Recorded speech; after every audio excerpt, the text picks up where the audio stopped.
Halo teman-teman semua, pada kesempatan kali ini kita akan memperlihatkan hasil karya scrapbook kami dari kelompok 5. Dan pada tugas kali ini kami mengambil tema Ki Hajar Dewantara sebagai Bapak Pendidikan Indonesia.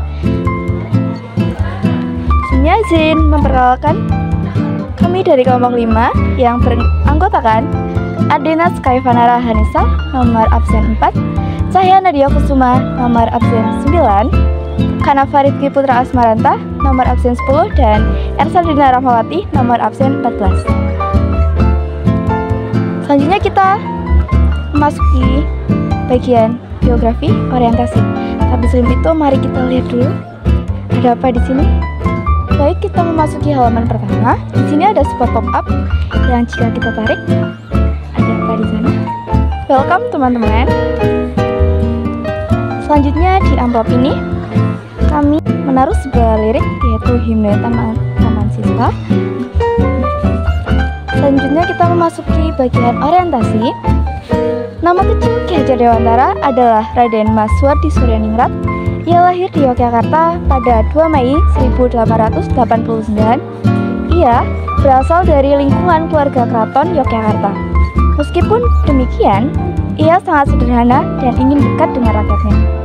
Ketika berusia 40 tahun, menurut hitungan tahun cakra, Raden Mas Suwardi Suryaningrat berganti nama menjadi Ki Hajar Dewantara. Tujuannya berganti nama agar ia dapat bebas dekat dengan rakyatnya. Oke, kita masuk ke halaman selanjutnya. Ada urutan peristiwa. Perjalanan hidup Ki Hajar Dewantara benar-benar ditandai dengan perjuangan dan pengabdian pada kepentingan bangsa dan negaranya. Ki Hajar Dewantara menamatkan sekolah di ILS atau Sekolah Dasar Belanda, kemudian melanjutkan pendidikannya ke Stovia atau Sekolah Dokter Bumi Putra. Setelah itu, Ki Hajar Dewantara bekerja sebagai wartawan di beberapa surat kabar seperti Sedyatomo, Medan Java, The Express, Otosan Hindia, Kon Muda, Jajah Timur, dan Pusara. Tulisan-tulisannya sangat komunikatif, tajam, dan patriotik sehingga mampu membangkitkan semangat anti kolonial bagi pembaca. Dan di sini teman-teman bisa lihat ada beberapa foto dokumentasi tentang Taman Siswa yang dibangun oleh Ki Hajar Dewantara. Oke, kita memasuki halaman selanjutnya yaitu konflik. Pada bagian konflik ini, Ki Hajar Dewantara juga aktif dalam organisasi sosial dan politik. Pada tahun 1908, ia aktif Seksi Propaganda Budi Utomo. Pada tanggal 25 Desember 1912, ia mendirikan Indis Partis bernama dengan Dawes Diker dan Dr. Andes Cipto Mangunkusumo. Organisasi ini ditolak oleh pemerintah Belanda karena dianggap membangkitkan rasa nasionalisme rakyat dan menggerakkan kesatuan untuk menentang pemerintah kolonial Belanda. Ya, di sini teman-teman bisa lihat ada beberapa foto. Ini adalah ketika Ki Hajar Dewantara bekerja sebagai jurnalis. Oke, kita masuk ke halaman selanjutnya yaitu ada klimaks. Semangat Ki Hajar Dewantara terus menggebu. Pada bulan November 1913, ia membentuk Komite Bumi Putra, melancarkan kritik terhadap pemerintah Belanda yang ingin merayakan 100 tahun kebebasan Belanda dari penjajahan Prancis dengan menarik uang dari rakyat jelata yang menjadi jajahannya. Akibat karangannya itu, pemerintah Belanda menjatuhkan hukum buang ke Pulau Bangka tanpa proses pengadilan bersama kedua rekannya dan kembali ke tanah air pada tahun 1918 setelah memperoleh Europis Acta. Bisa dilihat di sini teman-teman, sini ada sebuah foto beliau yaitu Alexander William Frederick Hindenburg. Ia adalah seorang gubernur jenderal yang menjatuhkan hukum buang ke Pulau Bangka tanpa peradilan. Oke, kita memasuki halaman selanjutnya yaitu resolusi.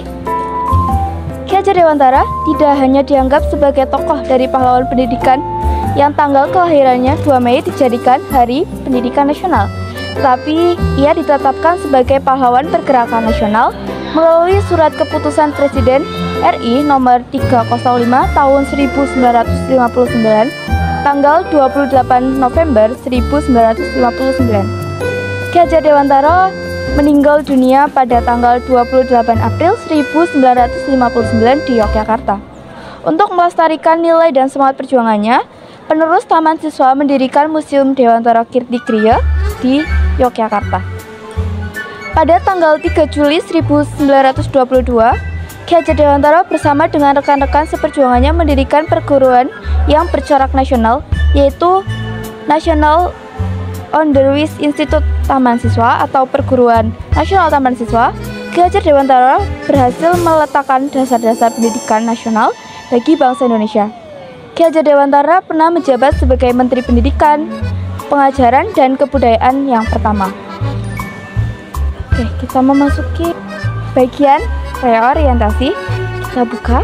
Sebagai pahlawan yang dijuluki Bapak Pendidikan Indonesia, semangat dan jasa Ki Hajar Dewantara sepantasnya dikenang dan tidak dilupakan.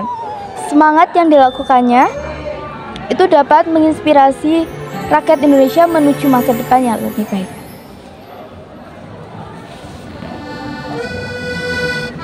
Ini ada konsep trilogi dari Ki Hajar Dewantara, yaitu Ing Ngarsa Sung Tulodo, Ing Maju Mangun Karso, dan Tuturi Handayani. Ing Ngarsa Sung Tulodo, prinsip ini menekankan contoh dan teladan sebagai cara terbaik untuk mengajar. Guru harus menjadi panutan yang baik bagi siswa dalam perilaku dan tindakan mereka. Ing Maju Mangun Karso, konsep ini mendorong pengembangan potensi siswa. Ki Hajar Dewantara percaya bahwa pendidikan harus membantu siswa untuk mengembangkan kemampuan mereka secara maksimal. Dan Tuturi Handayani, prinsip ini menekankan pada kemandirian siswa. Siswa harus diberi kebebasan untuk belajar dan berkembang sesuai dengan kemampuan dan minat mereka. Bisa dilihat di sini teman-teman adalah logo dari Tuturi Handayani yang merupakan hasil pemikiran dari Bapak Ki Hajar Dewantara. Oke, di sini ada sebuah puisi tentang Ki Hajar Dewantara.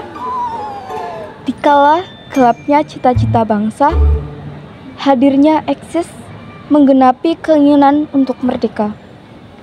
Bukan dengan senjata, pedang, atau tembakan, dia andalkan akal pikiran. Disebutlah sebagai pendidikan, dijadikan sebagai pondasi utama melawan penjajah. Pembebas penat penjajahan, pembebas penat keterbelakangan, pembawa semangat Tuturi Handayani. Dialah Ki Hajar Dewantara, sosok istimewa, sosok bijaksana, sosok berjasa, sosok pahlawan bangsa menuju Indonesia merdeka. Setelahnya ada nilai-nilai yang terkandung, bisa kita tarik. Itu yang pertama ada nilai kebangsaan, memperjuangkan kebangsaan dalam pendidikan. Yang kedua yaitu ada keadilan dan kesetaraan, mendorong pendidikan yang adil dan setara bagi semua. Yang ketiga ada nilai patriotisme, aktivitas politiknya mencerminkan tingginya patriotisme terhadap Indonesia. Dan yang terakhir ada nilai humanisme, nilainya tentang martabat manusia bercermin dalam pendiriannya untuk memberikan pendidikan yang menghargai HAM. Oke, kita masuk ke bagian selanjutnya. Ini ada beberapa foto, beberapa dokumentasi tentang perjalanan hidup dari Ki Hajar Dewantara. Dan di sini ada foto museum. Ini adalah museum yang didirikan untuk menghargai jasa dan untuk mengenang Ki Hajar Dewantara yang bernama Museum Dewantara Kirti Griya yang berada di Yogyakarta. Di halaman terakhir, kami Ardena Skyvanara, Cahya Nadia Kusuma, Kanava Rifki Putra, dan Ersandrina Rahwati pamit undur diri. See you in the next project. Terima kasih.